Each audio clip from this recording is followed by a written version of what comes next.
To the latest CTO craft. Today we're going to be looking at cutting through the noise, how to scale teams in a candidate-rich market.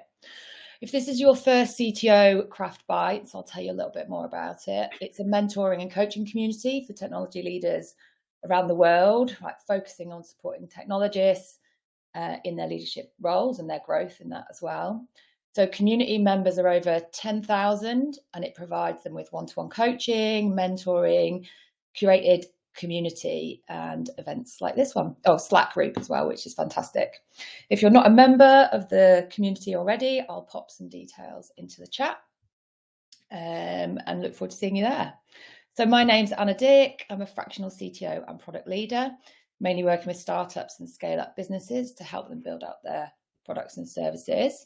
But we've got a fantastic panel of experts with us today in terms of this topic. So joining me today, we have Ryan Smith, who's the MD at Albany Growth. Ryan, do you want to tell us a little bit about yourself?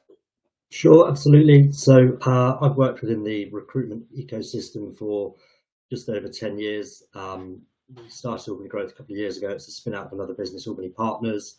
So we recruit technology and product professionals into investor-backed businesses, whether that's by private equity or venture capital. We're a partner to CTO Craft, and essentially we kind of help co-create content to support the membership with, I guess, kind of our view on the market and things that can support them in their career development.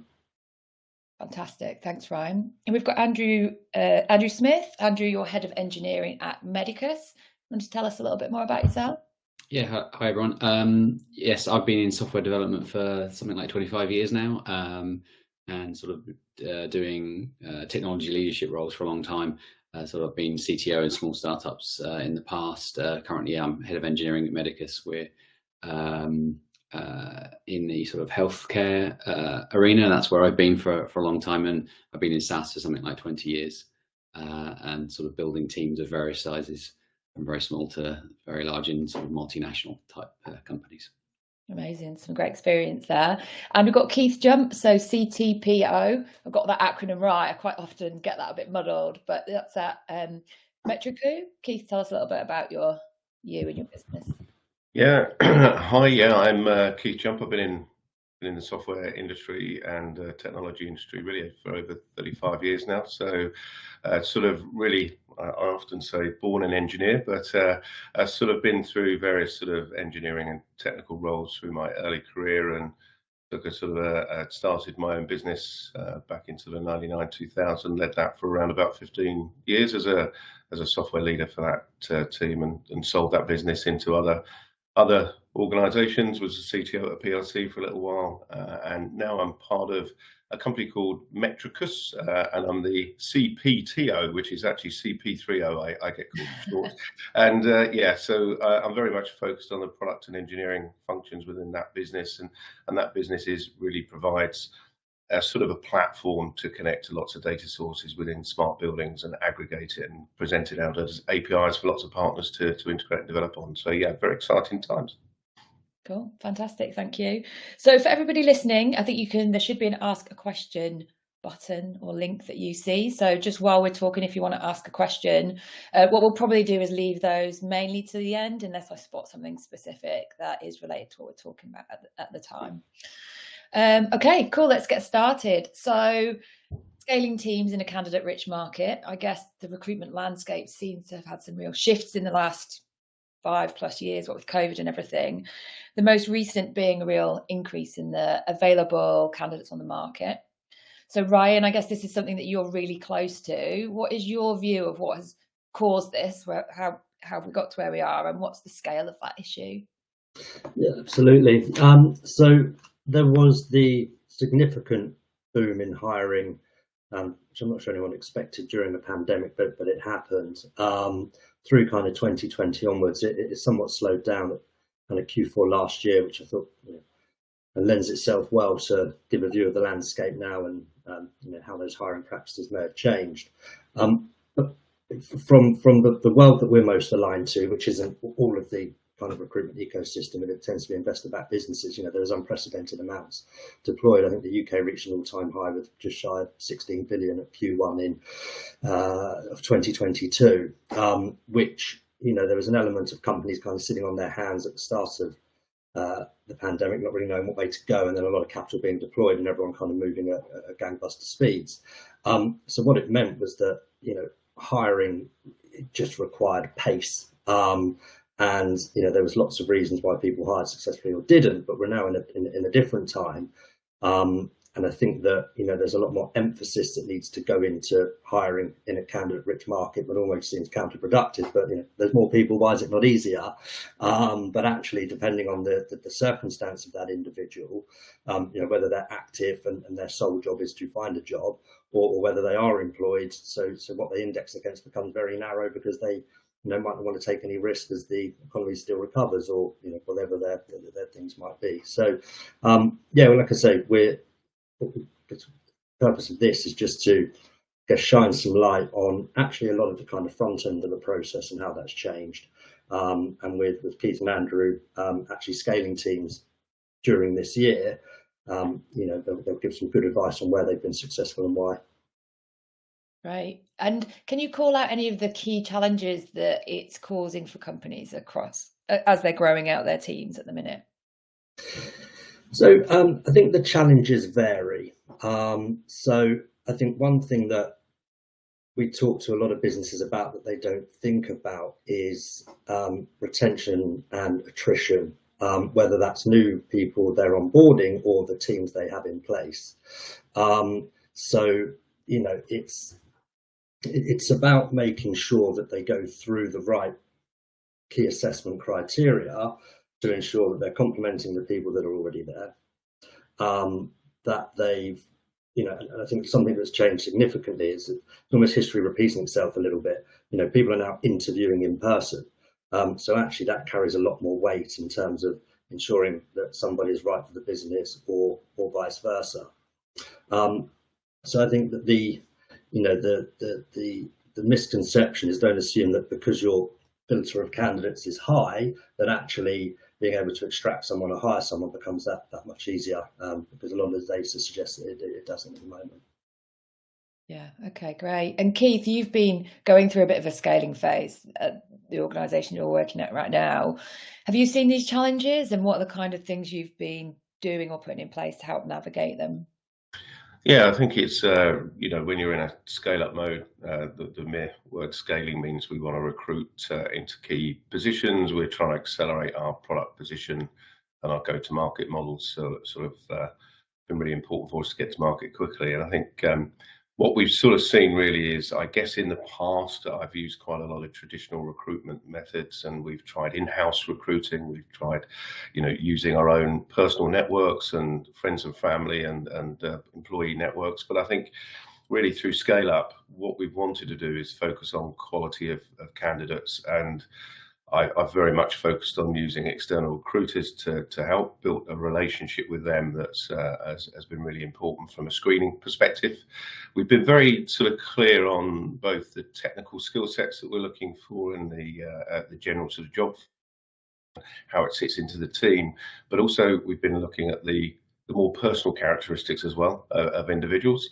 And I guess really, sort of often we've all tried to avoid recruitment costs, but I think actually costs going forward now are return on investment from bringing the right candidates in, having less time to screen, more time to focus down on the individual and the job role and how they would sit into the function. Them getting to know us getting to know them in the process has been really important. And I think, that's I think just touching on what Ryan said, the attraction retention piece. I think we can, most probably all of us can recruit relatively easy if we can sell the job hard enough. The retention of that person and the happiness of that person actually in the role and in the team is really important. So we've had a lot of success around that. So I'd say, our biggest approach has been getting to know the people much more in the process. We shifted it a little bit recently. We tried to sort of have less engagement about our brand and what we were trying to achieve as a team, and we went more into assessing the skill sets because there's a lot of candidates out there to get through. We found that by disconnecting from the individual in the first place and trying to test their skill sets too early in the process, that actually got a drop-off rate. We started to see drop-off in the early parts of the phase. So we readjusted our process and went back into more the use the external recruitment team to help us get the right type of candidates in front of us, touch in with one or two of the people that they're going to work with, build that brand identity, build that idea of what the business is about, what we're trying to achieve together, and then we take them through the more sort of formal processes. And that's for sure. And I think the people aspect, I can't overestimate how important it is. Get to know the individual, and we've spent a lot of time making sure they understand us, we understand them, and we have a cultural piece. And we've emphasised things like the work quality. We've found explaining what they'll be working on, driving their interest in that, explaining the flexible nature of our workplace. So we're a flexible working business. We have a truly hybrid model. We have people dotted around, mainly in Europe and in the UK. So we have a very openness to how we work with people remotely as well. So getting all those things over, taking the challenges out from acceptance in an early point, us getting to know them through the process is really, really important. So that's work for us. I guess, people has been our core focus to improve things.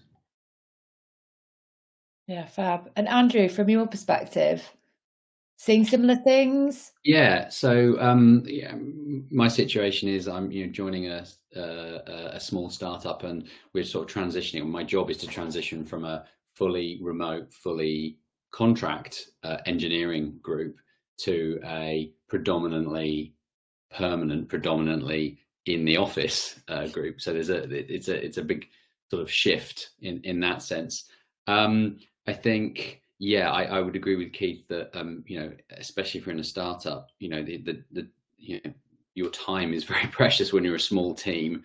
And I think if you've got a candidate-rich market, you could just spend all day just sifting through CVs and things. So getting a recruitment partner in place is really important if you're small, without a doubt, because it can be really draining, right? If you're if all your time is going into just recruiting, right, and you will have other priorities.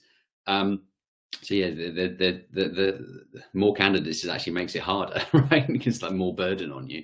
And I think you have to have a really precise idea of what you're looking for. Like you said, like the culture and what kind of person you're looking for, what's going to work in your organization.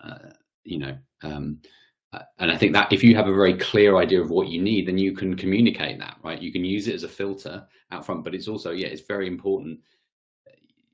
Just like Keith's saying, like if you're thinking longer term, you don't, the worst thing is to hire someone and then to walk out the door, a few months later, because then, it's an incredible investment on your side. So you really do want to know very clearly what you're looking for. And, but you also, you're part selecting, but you're also part selling, the role to the right people. So you want to be able to communicate that. So I think you do need to invest. And if you're seeing a lot of low sort of, or not low quality, poor fit candidates early, right, you're going to start to be tempted into that pattern of like, well, can we make the process lighter, quicker for us? But actually it's a false economy over the long term. So talking about, again, I'm just basically like doubling down on everything Keith said. The process, explaining what someone's workday looks like to them and being able to do that, concisely, and sort of, because people will be coming, like Ryan was saying, if they're not actively looking, but you're sort of, they're more conservative, they are going to be very. I've certainly seen it. The questions I get back from candidates are all around like, what processes do you use? What tools are you using? How do you manage requirements? How does that flow through? All of that stuff. So there's certainly much more than years gone by. They're very much more sort of, they know the environment they want to work in. And so, I think, upfront thought in that to help you communicate that, because they also don't want to be spending lots of time wading through, large amounts of, spiel about jobs, things. If you can just, very quickly lay that out for them, I think it's good in both directions. Yeah. And you talked there a bit about kind of process. Do you think there's a perfect process? Good question. I don't know. I think there are better processes and worse processes, and it's very, very context specific, right? for this, you know, the kind of organization you're in. And I think it's very much influenced by the size of the company, right? If you're small, you can most definitely you can make it nice. You know, one of your advantages when you're small is you have speed on your side, so you can make the feedback super quick, right, in the process. You can maybe like thin it down and have, like, you know, we have a three stage process, and usually by the end of the second stage, there's a very high, you know, really good likelihood that they'll pass the third stage as well. So I think you can play to your advantage if you're small. I think if you're bigger, then it's going to get you know, I've worked in places where, yeah, you have much, you know, many more people and stakeholders who are interested and want, you know, for good reasons, want to be involved in the process, or sometimes just, you know, in really large organizations for no good reason. But yeah, I think if, you know, again, Keith hit it on the head, put the people, think about the people, put them first, and you sort of have empathy about, you know, remember what it's like to be a candidate and to go through that stuff, and think about, you know, what their experience will be, and try and make it as good for them as well, you know, at the same time as getting the information you need out of it. Yeah, definitely. When we caught up yesterday, we talked a little bit about working in enterprise organizations, which I'm kind of doing at the minute, and actually how that recruitment process can have a lot more steps before that candidate even hits my sphere of influence as well. It's much harder to own that process, I think. Keith, you had an example of where you'd worked on the process and actually adjusted and changed your process. Yeah, and I think to the point, you know, from a corporate point of view, having been in that sort of place a few times, is that, you know, I get other people in our businesses want to see and meet candidates, but I think you've got to make it not an overwhelming experience, and that's really important to make sure that your rigid structure that you may have in corporate is as personable as possible. I think that's something Andrew referred to. I think I had in one meeting I had, or one interview process, I think I had 14 people trying to attend for a candidate for a UX designer, and that really isn't very amount, isn't it? That would put, as a candidate, I'd be like, and lo and behold, they didn't get the candidate, right? So I think the important thing is the changes we've made, particularly startup. Very much you're looking for people that can get comfortable in a startup process. Where we are in scale up, we've got a 3-stage process as well, as similar to Andrew. But as I mentioned on that testing methodology piece, really for us, I think we'd started to have a really good relationship with our recruitment company. They got to know the type of person I am, the type of leader I am within the business, the type of people that are going to be the key management reports into the group as well.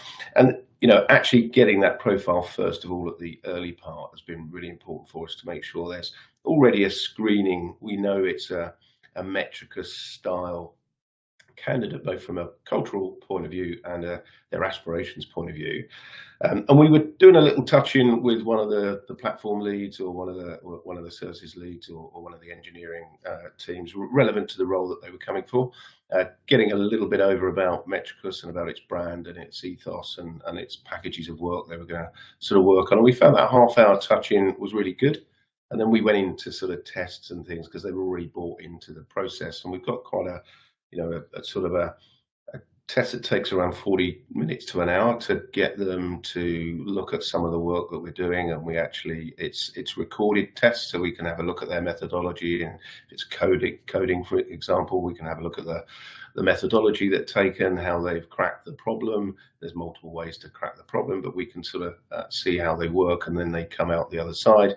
And then we meet them often in the offices with some of the team that join that session, and then I'll often as the CPTO, I'll join towards the back end of that session. We keep it quite informal, but we have a fairly rigid process that we like to go through. We shifted that first bit a little while back because we were seeing a lot of candidates, and we thought we'd test first. So we'd take the recruitment company screening, we'd take that forward. They're the right type of candidate. A lot of drop off quite early on. Some people not even completing that testing cycle, because we realized very quickly we hadn't got them to buy into us. We hadn't bought into them. They hadn't been aware of our cultural and technology focus and our vision. So we shifted that process back very quickly to purely zero down on the people contact first. Then we lightened the test a little bit. We took it down to around about a 20-minute, half-an-hour test, just to give us the same indicative output. And we've got back to much better numbers, and we don't have anybody dropping off through that early stage. So that's really important. So it's tweaking your process, but I think, as I said earlier, people, for me, I think we learned our own lesson that we have to focus on getting people to buy into the process, and people are willing to go into that test structure then and understand that we just want to validate their skill sets, particularly in the role that we're looking for. Yeah, definitely. That's great.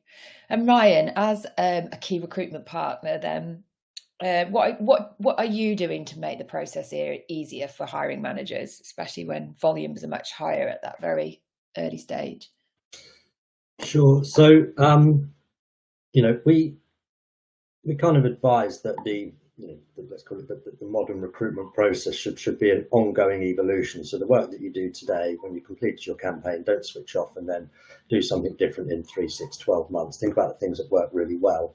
In a candidate-rich market, it's about having a deeper understanding of where the right people exist. And what I mean by that, if you took for example, on Fido, that are a fully remote business, you could assume a percentage of their engineers, if they were looking to move job, might not be interested in a business that are working 5 days a week, regardless of the tech stack that they use being similar to your client. It's really just being able to kind of pick apart, the size of the landscape, who's using the right technologies or the same technologies, are the stagings of those businesses appropriate? Arguably, is the person coming from a corporate going to suit something, seed stage? And then what that should do is that should control the funnel slightly better, because you don't necessarily want lots and lots of people at the start, because it can become very time consuming, and can also push you in different directions based on what you see and hear. Whereas if you think about how to document the process from the start, think about, not just the hire you're looking to make, but, the 3, 6, 9, 12 piece. Think about what's, at a more strategic level, having these people in place. What's the impact? Are you looking for more funding? Are you building product in it or launching products in a new geography? Have you got tech leads that are aspiring to be eng managers? You need to bring in a different shape of engineering leadership, whatever the kind of narrative might be. Really kind of hone in on the business objective and how that ties into the technology roadmap, and then work backwards. So when I spoke earlier about kind of doing a lot of the heavy lifting at the start, it's almost okay to have a smaller funnel coming through. It's then about taking control of the job applicants as well. I think 3 months ago there was kind of 23% of job roles were being advertised in IT and services, and 19% were being applied to. So that's kind of mega high subscriptions. So if you're not relying on a party, an external party or vendor, how are you controlling the volume of what's coming in? How are you able to kind of distill and prioritize, the people that look most aligned to what you're doing? Depending on what support you have or don't have, if you're going to market, think beyond just putting a job spec out there. People are looking to consume the most information in the most concise amount of time, and work out if it's relevant to them before they consider applying or replying to the person that's reached out. So think about what engineers like to read. So do you define in your collateral what a good engineer looks like, and that isn't that they've got certain years of experience or they've worked on a certain technology. Make it appropriate to the people that you have in your business and the people that you want to attract. Be really upfront with the interview process, for example. So again, no one likes surprises. No one likes really grueling tests. Think about are you okay with pair programming? Are you okay with in person? Are you okay with whiteboard? Does it really depend on who's in front of you and where they're most comfortable? It's like I say, it would, not saying it expose everything at the start, so it takes out, anything they could learn in the process, but certainly, be exceptionally forthcoming in illuminating why your business might look different. Because, there are still businesses hiring. And if you are looking for a job, you're probably applying to most that look relevant to you technically or product-wise. The other thing I would suggest doing is to humanize that process as quickly as you can. Do you have any video content? Do you have any of your employees that are talking about, their first 3 months in the job? So just any kind of point of differentiation that moves you beyond, here's an advert online, please apply and we'll come back to you in good time. Or if you're using a third party, go really heavy on the research so you can understand the size of your landscape, and that will reduce the people that come into the process but make them more appropriate. Fantastic. And I think you mentioned, I think I wrote data zone in my notes, but I think you called it a data room. A data room, yeah. So I thought that was a really super idea. I think as a candidate, I'd be like to have one place that you can go to and you can find out all those resources that answer your kind of initial questions about the company or the role. Yeah, absolutely. So we use Notion. It's exceptionally well recognised in the engineering community, so most people are used to navigating it. And it is a single page which is there to answer all the questions, essentially. It leaves no stone unturned. It is, more leaning towards the data rather than lots of superlatives and lots of rocket emojis and, some of the other things that you see in very, very kind of generic job specs. You can have click-throughs. So we would typically ask for what we call a candidate acquisition pack. A lot of the time that's a refined pitch deck. So actually candidates can see what essentially the investors are seeing. So it gives them a view into where the product is now, where their expansion is, the problem that they're solving, which again, we've seen there's been a significant shift towards people wanting to work in tech for good, regardless of what that is. Again, I mentioned the video content part, I've mentioned the interview process part. It allows you to talk about the team, essentially. So whether that's the SLT, so if people are coming in at a slightly more senior level or a more junior level, they might want to do some looking into actually, who's leading these organizations, joining investment-backed businesses that come with risks, as they always do. So as I said, it's about giving full disclosure, but about it not being something that people look at and say, do I do that job or don't I? Or do I have those skills or don't I? It's actually getting under the skin of, the company, the culture, the problem space, the actual emphasis they put on trying to attract candidates, the emphasis they put on an interview process being transparent to ensure that candidates know what they're signing up to, so on and so forth. So, yeah, I think, however you're building your data room, the feedback at both the candidate and client level tends to be pretty strong, because, as I said, they can kind of work out quite quickly if it's something they're excited by. And what that also does then is when they're coming in, they've done the right research, they've invested the time to get to know the business, and actually the ratios of first interviews moving to second stage are much, much higher, because there's less of the courting process. Oh, well, I'll go along and see how I get on. It kind of eradicates all of that, which is, healthy for any complete time to hire line. Yeah, fantastic. And with so many more candidates on the market, I'm interested, Keith, maybe from your experience, and Andrew, but I'll start with you, Keith, in terms of, have you seen a change in the behaviour of candidates through that process? Yeah, I think, again, it's got a few things that Ryan mentioned there. I saw in the chat group from Kevin that, I think transparency is really important. I think we've made it one of our key goals is not just to use a data room type strategy, as Ryan describes, to bring people into the process in the right sort of frame of mind, but also keep that very transparent through the process. So we make sure they understand what pieces of work they're going to be involved in, where our challenges are today, and the challenges we're hoping that they help with and where they contribute to as well. So I think it's very important to do that. But I think from a behavioural point of view, I've also seen sort of candidates now much more. I remember when I was applying for engineering roles, and I would wear my suit and tie, I would be very nervous. I would answer a set of 5 or 6 questions. One of the most common ones would be, what did I want to be in 5 years' time? And I really felt when I left that interview that I'm sure they didn't get very much from me, and I didn't get very much from the interview process. And I think what we're seeing in particular now is a real change in people talk about their career aspirations much more openly, and we encourage that beyond the metricus role, beyond the role they're coming to join as well, which is always an interesting view.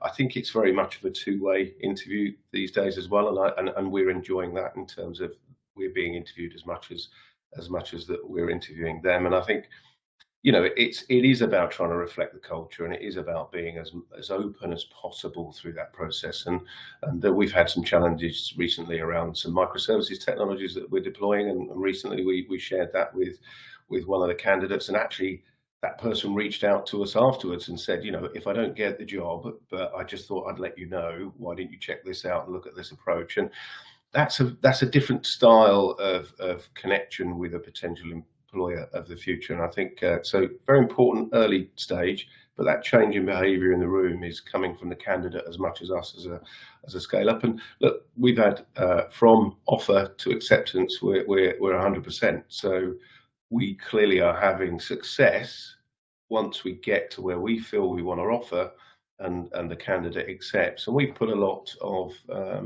I think we've recruited over 10 or 11 roles this year already, and we've got a lot more to go.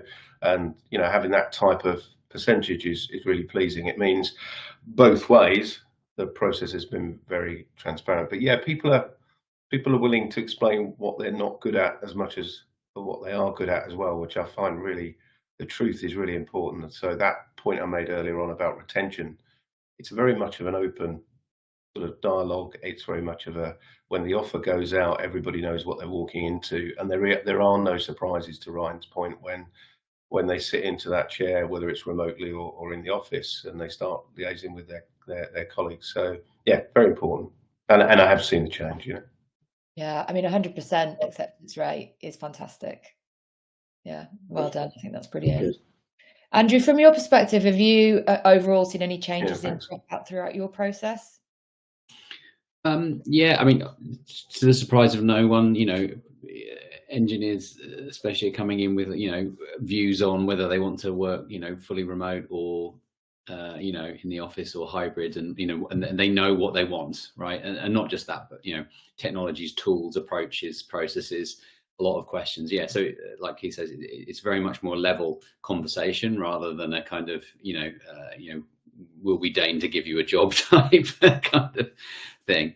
But I definitely, I think transparency is key, because you don't, it's important to talk about the things you do well, right? And the things that you think, are going to be attractive. But I think you need to also cover what the challenges are and what because that's where the work is, right? And I think people then appreciate and sort of you actually build trust early if you say, it's not all amazing, but here are the good things, and here are the things that we need to work on. So I tend to bring that stuff up as early as possible into the process. Like in the first conversation, I'm probably spending as much time telling them about us as I am trying to find out about them. And I open the call with that. This is the purpose of this call, right? Is that how it's an expectation alignment session right from the beginning. But yes, most definitely. I ask questions like, "What are you looking for in this role or in your next role? What's going to make you happy at work, right?" I ask that in the first session, because you find out what the motivations of that person are. Like Keith says, what are their career aspirations? Because it's important for you to understand. If you're going to invest properly and you're looking for someone for the long term, then and then if it's not, if they're looking for something you can't. That's not going to fit, then have that conversation then and there. Don't feel like embarrassed to say, I'm not sure this is the role for you, right? But have that conversation, find out, dig in, do that early, right? Because the worst thing is that you spend, especially if you've got like a very arduous sort of big corporate recruitment process in place that you can't avoid. you don't want to be investing hours of your time or their time only to uncover some sort of non-negotiable item at the last moment, you know. So, you know, for us, you know, work time in the office, I would say we're a bit of an outlier in terms of we want people in the office 4 days a week. That's in the first 10 minutes of talking to people, I bring it up because, you know, sometimes they'll go, no, that's not it, you know, and Ryan's, you know, and his team are there like filtering, but sometimes I've literally had people go, oh, I thought that was negotiable. It's like, sometimes people don't want to hear, you know, 'cause maybe they're like really sold on the company, the role, you know, what we, you know, our mission, something like that. And then they don't want to hear what they don't want to hear. Right. It's like, oh, but yeah, that's not working for them. But yeah, so know what those are, bring them up early. And I think people, yeah, I think, you know, it doesn't have to be awkward. You know, it's take advantage of the fact that people know what they want, right? These candidates now. Yeah, fantastic. We talked a little bit, Keith, around a metric there that you use, which is offer to acceptance, 100%. But Ryan, are there other data points that you'd recommend that can help measure the success of a process? Yeah, absolutely. I think it has to be right the way through. As I mentioned earlier, you know, there was an era where, you know, recruitment, you know, it was turned on and turned off whether you were hiring or not.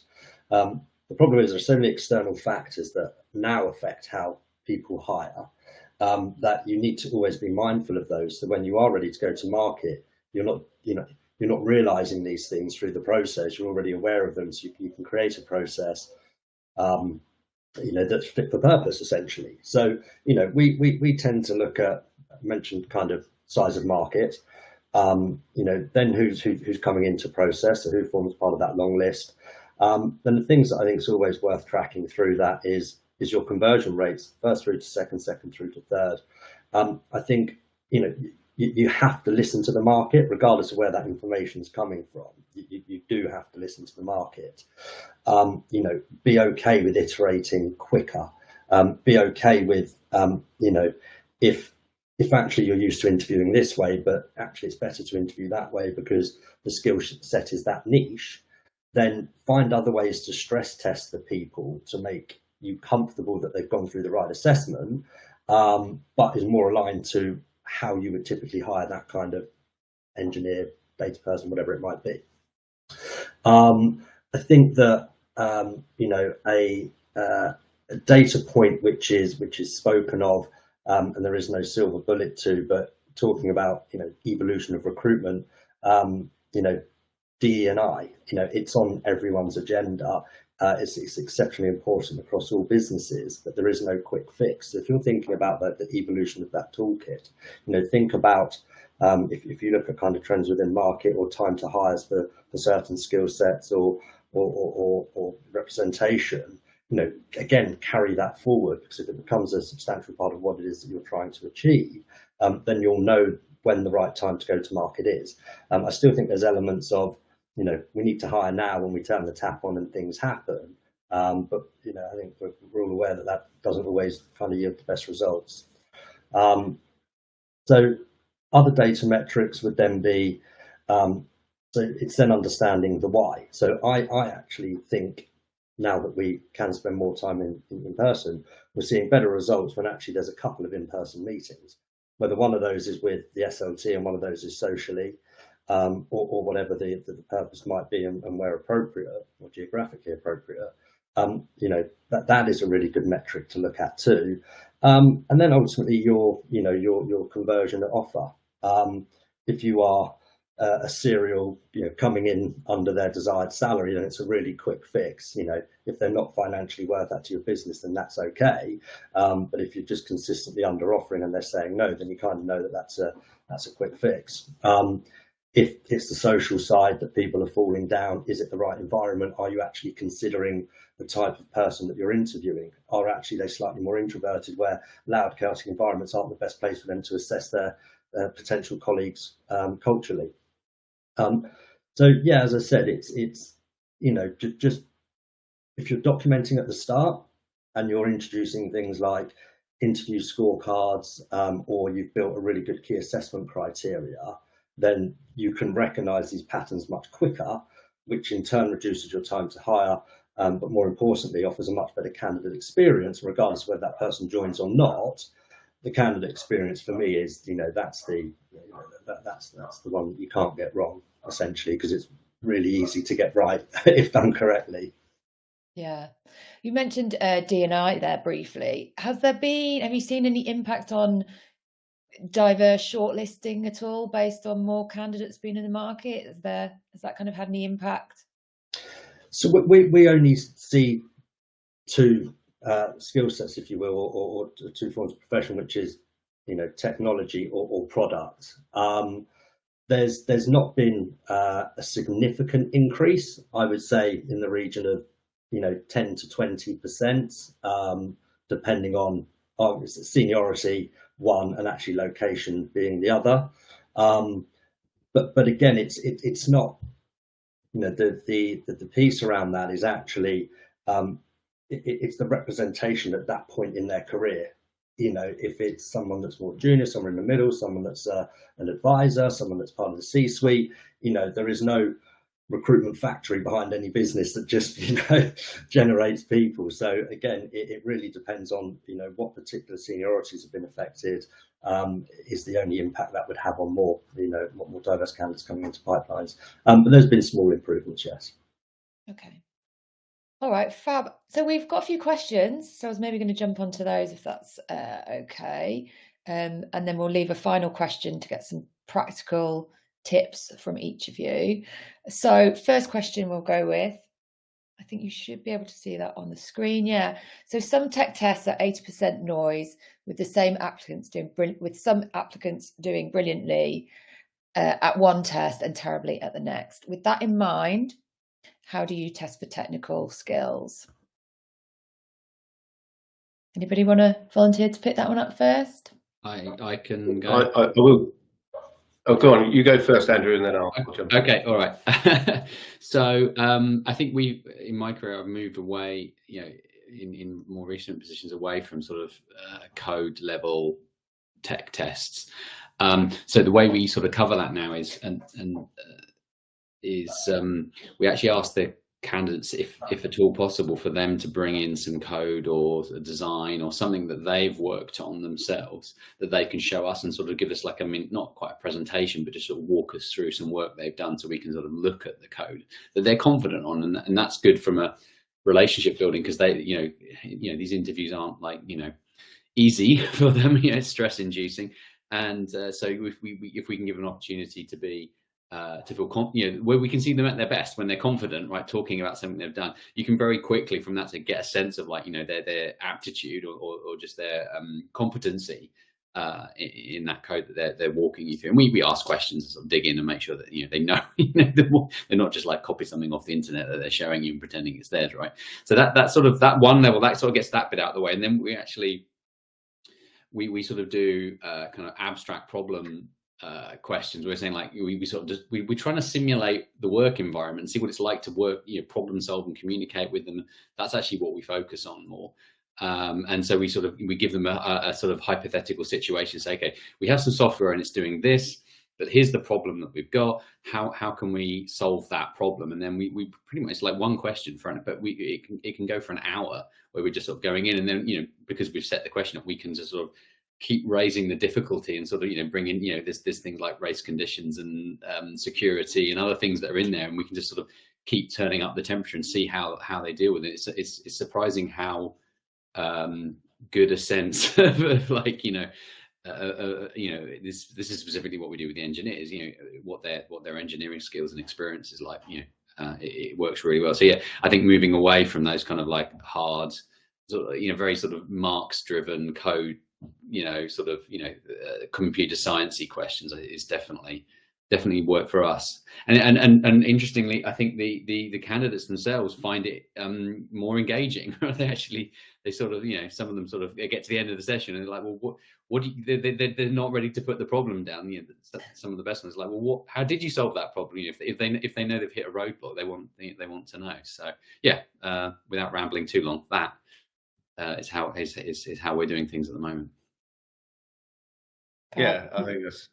I was just going to sort of say, I think we do it sort of fairly similar in some areas in terms of the abstract problem solving is always a nice angle. And we have our sort of, one of the latter stages of our process becomes very informal, where we're broken down into squad structures, and we have tech leads within the squads, and we have product owners wrapped around, and we tend to have a bit of a chat around either a problem we've solved in the past or a problem that we're currently going through, and we have that discussion, and it becomes a very much you starting to simulate the work environment in that type of discussion.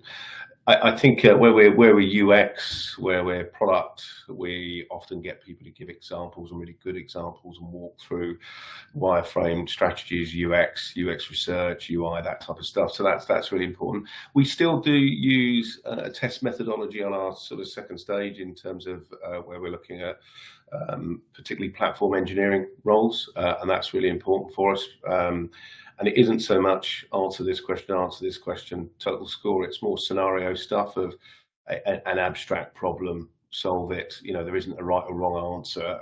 We get a video recording of how they approach the problem, and then we discuss that problem and that approach openly in the next session. So it's a form of test, but it's not a rigid answer 10 out of 10 and get 9 out of 10 or what have you. We're not at that level. So I think it works really well for us in the right function, where we're looking for somebody that has written a microservice before, understands an end-tier structure, etc., and can code at that type of level and methodology and think that way. And I think if we talk about the retention of the person going forward, for us it's very important that they feel comfortable at the level we need them to be, so when they join a team, they're able to demonstrate they're already at that level in terms of engineering capability, and they're able to not just have the dialogue around the problem, but actually practically show how they would resolve issues. So we found that less sort of direct 1 to 10 test, but also that more sort of open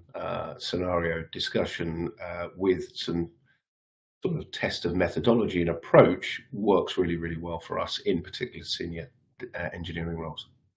Yes, definitely. You're right. You're absolutely right. Is that picking that scenario that's realistic for the level at which you're. Yeah, because what you don't want them coming into the business and then suddenly realizing they're out of depth in the first couple of weeks. We make sure that happens. So. Yep. Great, cool. Right, we've got another question from Andy. Are we finding that even though there are more candidates currently looking, they're still being very selective about the organisations they interview with? Maybe one, Ryan, for you to kick off with? Yes, they absolutely are. And I think that, some of them are looking at, why are they in that unfortunate position in the first place? Did they just pick the wrong company? Did they not do the right due diligence? Did they not? Was the environment not right for them? So it kind of ties in my point around actually spending more time in person with these businesses, and again, kind of going through a lot of the kind of actual real life, what's it like to work here stuff as quickly in the process as you can. I also think that, again, if we're just shining a light on engineering, I believe for the demand in many areas will always outweigh the supply. We're seeing a huge wave across AI at the moment. So any businesses in that space or transitioning into that space, they're all trying to hire from smaller pockets of the AI and ML communities. So it hasn't. People aren't completely lowering their barrier to entry or what they would index against, or just it's money in the bank. I'm sure there are situations where that may happen, but no, there's still a really healthy balance of people stepping out or the client being upfront, providing really good feedback and just saying, I don't think this is right for either of us. So we haven't seen it go one way or the other. I was just going to add to that, Anna, if it's okay. I mean, go for it. Yeah, I mean, we've sort of also, I guess, seen when people have come into the organisation for an interview. I think they're very selective about what they're trying to do in their career. They're very concerned about the quality of work and the the work type and the what they're working on and the methodologies and the tool sets and things like that. And actually, we've had quite a lot of discussions with people that isn't so much about obviously package is always important, but it's not the key driver. And we found a real shift in a lot of people's behaviour, as I mentioned earlier. But also, I think we've communicated that with working with obviously the external screening first is that first touch point is really important with the candidate to get over the work and the method of work that they're going to be working on in the space they're going to be working in. Because I found that when I've had a chat with people that have come on board, sort of a few days after, 2 weeks after, 2 months, 6 months after as well, whether they're reporting to other people in my structure or not, I always like to sit down and have a chat. Why did you join us? And we're still meeting those aspirations you had. And it's the comfort is there is always the expectation we set early on is the expectation that's being delivered through the process. And I think package is not the be all and end all. And I think if I was looking and recruiting, and we overemphasize the function that they're going to be working on and the particular areas of either technology or the product areas they're going to be working on. So it's very explicit, so they understand what they're coming into. And that seems to be helping us get the right candidates through the door. And we have to say pretty quickly, actually, we're recruiting, when we put a job into that network, we're recruiting pretty fast. So we seem to be getting something right. Yeah, cool. All right, we'll take one more question, I think we've got time for. So this is from Ethan. So when making hires, are you focused more on their potential, what they could develop into, or their ability to make an impact on day one? Andrew, what's it from your perspective? I think I've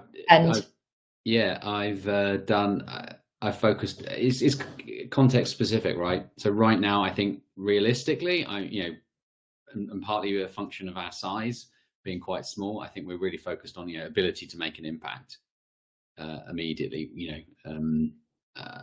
It is our focus. But when I've worked in larger teams, often, I've been thinking more about potential. Hiring more junior or earlier in career people. And it depends. It's sort of influenced by things like what your retention's like, right? If you and what your longer term plans are. So I'm not sure I could. It depends. This is the annoying consulting answer, I think, on that one. Yeah, I mean, I think for us at the moment, there is I guess, as an example, we recently recruited a sort of senior back end developer that was. Had a sort of data science background, and the role was very much around about senior back-end development in that particular function we were recruiting for. But we're a data business, right? We have data science people within our business. To Ryan's point, we are a business that's building the foundational layers for ML and AI going forward. And so we were able to hire with a profile of somebody that could help us today, but we very much knew where we were going. Their skill sets were aligned to where we were going.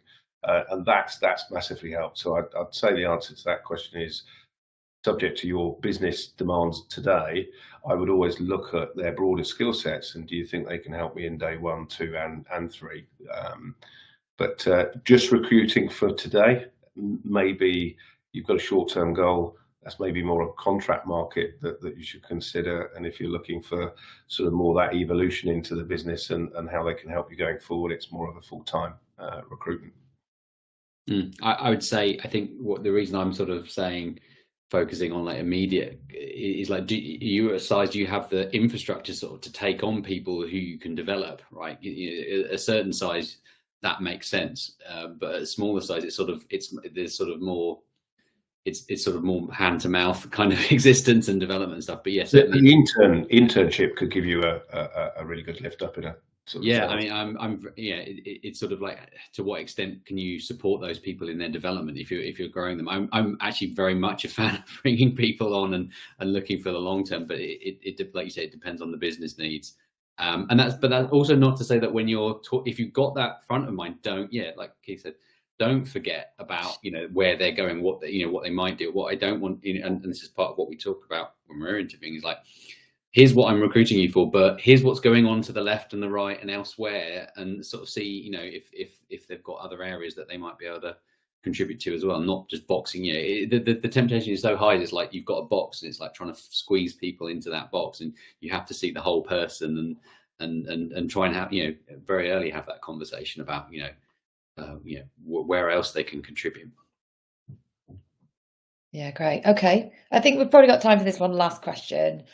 Just as we just got one more. So, do you prefer candidates going through networking or rather candidates through the official process? So I guess there's maybe networking recommendations outside of your official processes.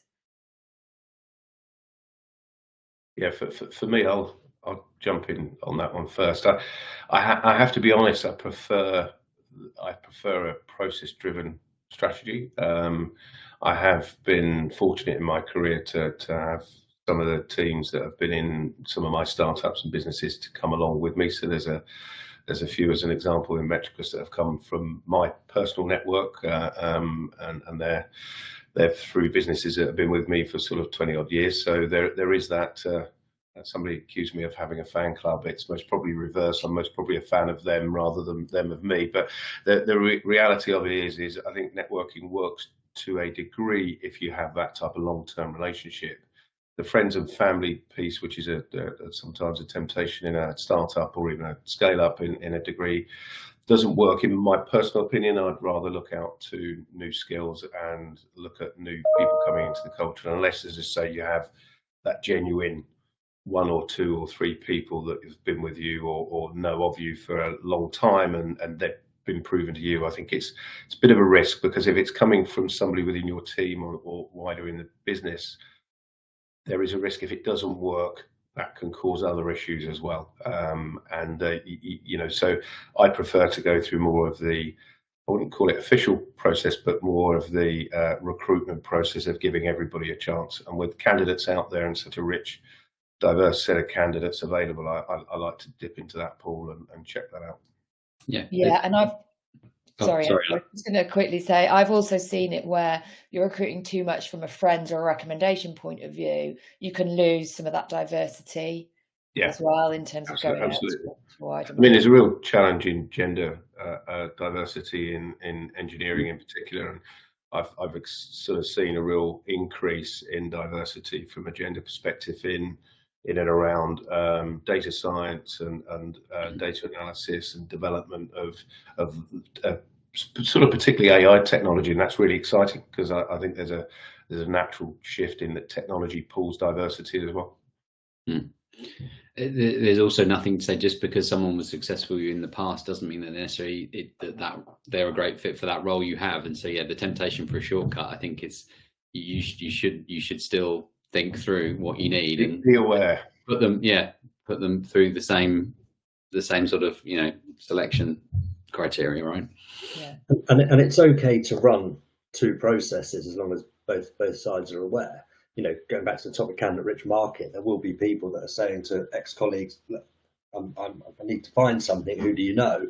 And some great people can come through, but actually if you're kicking off a recruitment campaign and you were initially indexing against other things to maybe, remove some of that unconscious bias, then it can become quite grey very quickly. But you can run shadow processes successfully to still identify the right person. But just doing one on its own, for me, it works better the more senior the individual. Yeah, fantastic. Well, I think that's just about time to wrap up, but just quickly from each of you, if you could is there your top practical tip that has helped you in this space right now? Andrew? It may not be revolutionary, but make sure that in the interview process you're bringing in someone who's currently doing the role. If you've got someone on board already, so that the candidate can meet someone doing the role and ask direct questions, and I think that helps build trust and in the candidate. Fantastic, thank you. Keith? Yeah, I think where we're in a sort of the headline of session, you know, the scaling teams in a candidate-rich market, I would really say, if you can and your budgets and your process can afford it, I would onboard an external recruitment company to help with the screening and the ability to meet the requirements, so it reduces your noise internally, and it gives you the ability to focus down on the people part of the process rather than the advertising and the searching and the filtering of the process. So yeah, get somebody to help focus on the people. And Ryan, you're a +1 on that, I guess. Yeah, and to Keith's point, you know, I think a recent stat that, you know, between 80 and 90% of direct applicants, and this is just through LinkedIn, you know, aren't relevant. So depending on what time you have or what finances you have available, you can, you know, work out if that's the right route forward. But for me, humanize as much of the process as you can. You know, there's an awful lot of hiring that's been done digitally. There's an awful lot of first-time managers through that period into this period where actually people being reintroduced to the workforce are looking for different things in terms of leadership, coaching, mentoring, development, etc. And I don't think, you know, I think we're going to find a balance somewhere between the two. So if we're thinking more about, you know, not fully remote, but somewhere between that and hybrid, yeah, add as much of the human touch to it as you can, because the data suggests that the retention rates are higher because of it. Cool, amazing. Thank you so much for your advice. I think that's us pretty much done now. I will share your contact details into the chat if anybody wants to contact you and progress any of the conversations further. But thank you so much for contributing today. It's been a fantastic conversation. If anybody's interested, the next CTO Craft conference, which is on culture and the CTO, is on the 7th and 8th of November in London. I went to the last conference. It was amazing content, but also fantastic to actually meet a lot of my fellow CTO Craft people in person as well and create a great network. Great. Thank you very much for joining. Thank you for having us. Thank you. Bye-bye. Bye.